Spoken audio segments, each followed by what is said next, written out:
So many years ago, when I was fairly newly ordained, I was in Idaho Falls, and there were really two people in Idaho Falls, well, maybe more than two, but two people who really were amazing saints. And I kind of talked about him before, but real briefly, one of them, his name was Willie, and Willie was, and this is amazing, he was Rommel's tank driver in World War II. And he was a teenage kid, but Willie, even as an old man, was still very powerful. And Willie, obviously the Nazis lost, but Willie admits when he was a teenager, he fully believed in Nazism. And he ends up, they sent him to the United States, he ends up in Idaho Falls, he falls in love with this great, great woman named Elsie, and that was kind of his conversion. And he ends up, at the end of his life, kind of being, and this is amazing, the Mother Teresa of Idaho Falls. He did amazing amount for a lot of people. And he wasn't Catholic, but his wife was, so he'd often come to Mass. But it's amazing that here you'd have this guy who was a former Nazi showing up to Mass, and who would sometimes sit next to him was this woman who I called Madame Fonsbeck. I don't know why I called her that, but I meant the Madame part. Fonsbeck was her last name. But her name was Suzanne, but she was always referred to as Madame Fonsbeck. And she was just this little tiny bird of a woman who, in World War II, she was French. And she was with the French underground, the resistance. And her main job, she was this artist, was to make forged documents and transport Jews from one place to another to get them out of Nazi control. And she was a very, very shy, introverted woman. And she said she couldn't even tell her family that she was in the French resistance because they would have freaked out. And nobody thought a little bird of a girl would be in the French resistance, which worked to her advantage.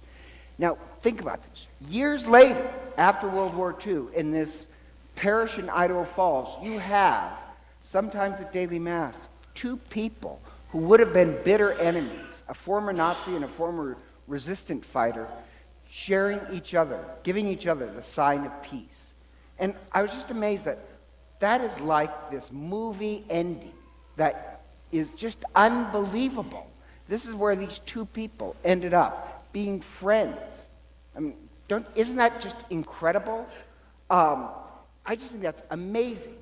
But the odd part is to get to that place of love where two people can be friends and who would have been bitter enemies, each of them had a price to pay. There comes a cost with it. For Willie, thank God through his wife, he gave up kind of this Nazi philosophy and was just converted to love.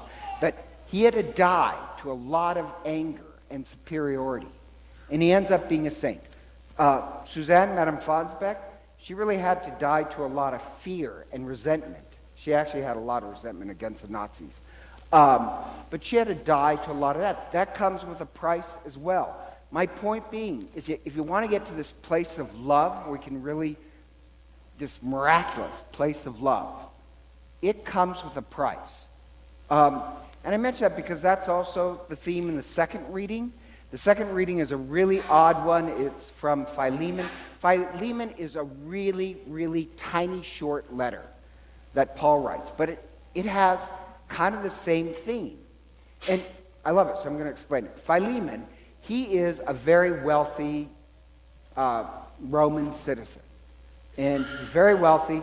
I'm not going to call him Philemon because we're good friends. I call him Phil. And Phil, he's wealthy, he has slaves, and it's his house where the early church would meet to celebrate Mass. They didn't have churches like this.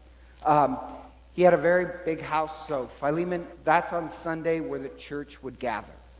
And Philemon has a slave named Onesimus, which in Greek means useful. So I'm just going to call him useful. So Onesimus, useful, he runs away And the Romans were not gentle people.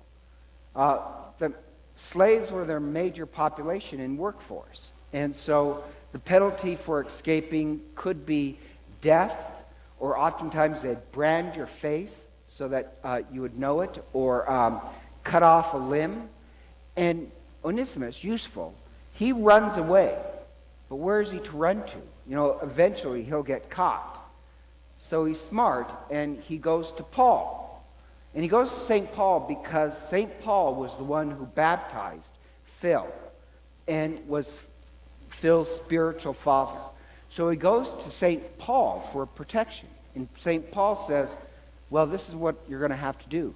You return back to Philemon, except bring this letter. And he brings this letter. Now you have to think, this happens on Sunday.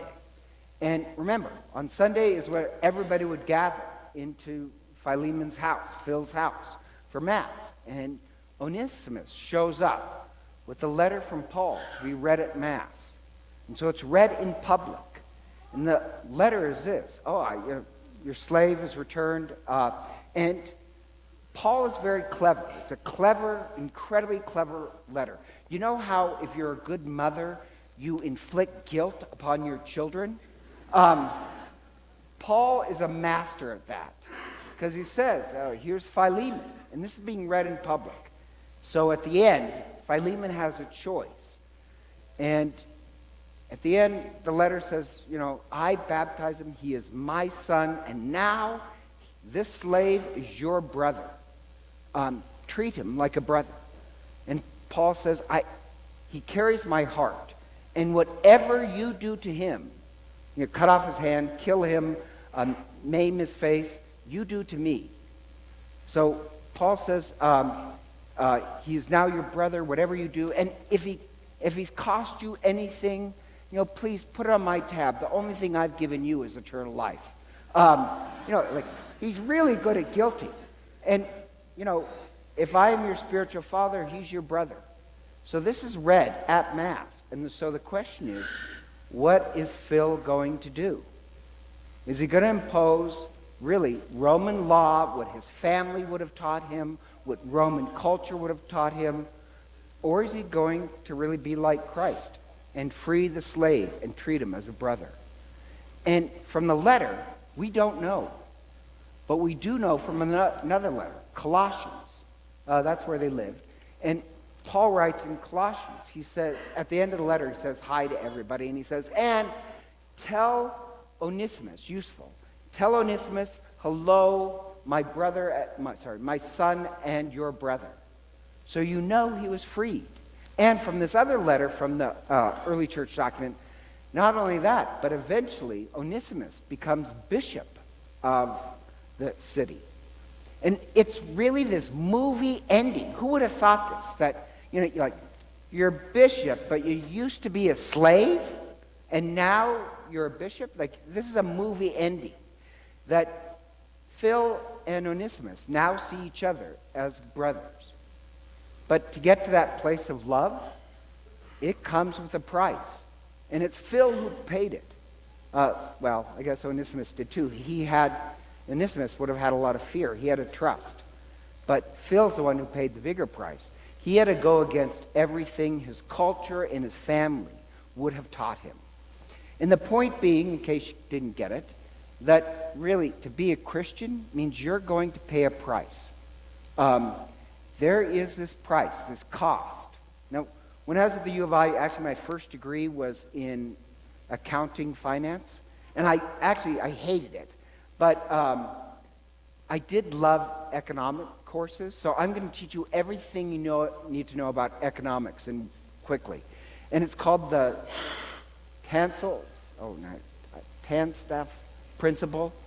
It's basically this: there are no free lunches.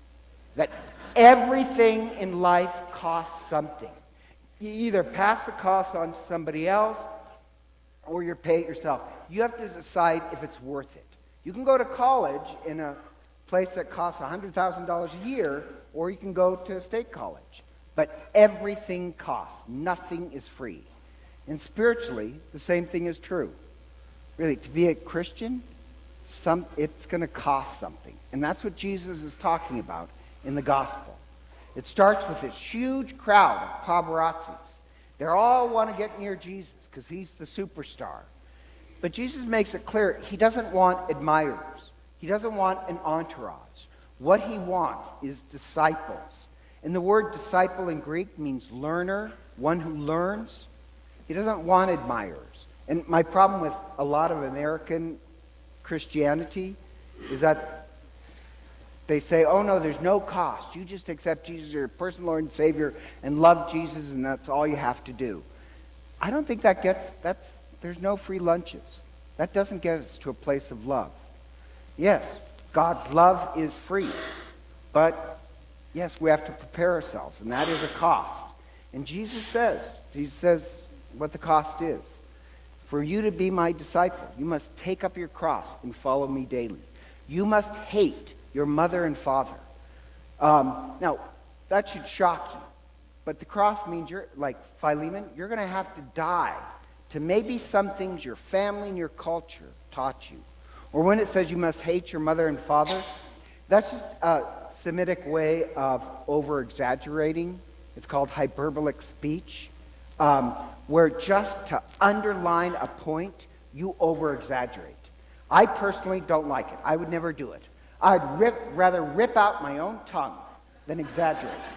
But what he means is that not really that you have to hate your brother and sister or your mother and father. It means you may have to give up what you do may go against your family, the way it did with Phil. Or he says it's like a battle. You should know just what you're capable of. Or it's like a building project, building a tower. Know what the price is before you start. If you want to be my disciple, know it comes with a cost. You will have to die to a lot what your culture and your family tells you. That's what Willie had to do. He had to give up Nazism and everything he was taught. Even Suzanne, Madame Fonsbeck, she had to die to a lot of fear to get to this place of love. That's what we're called to do. So in the gospel, Jesus mentions this. So yes, there are no free lunches. And I hope the same thing happens here. That our little church of holy apostles truly becomes a place of love. That we can see each other, despite our vast differences and backgrounds and whatever. We can look at each other as brothers and sisters, the same way a Nazi could share peace with a French resistant fighter. Because they learned to die. They gave up a lot so that they can see each other as friends and brothers and sisters. That's the movie ending we're hoping for. And the real place of love we want to get to, the table we want to get to, is heaven. Where in heaven we've died to all the fear and the anger and even some of our culture. Where ultimately all we have is this place of love. That's the price that we're willing to pay. If you're not willing to pay it, then really you're just an admirer. A disciple, a one who learns, knows that there is a cost. So together, let us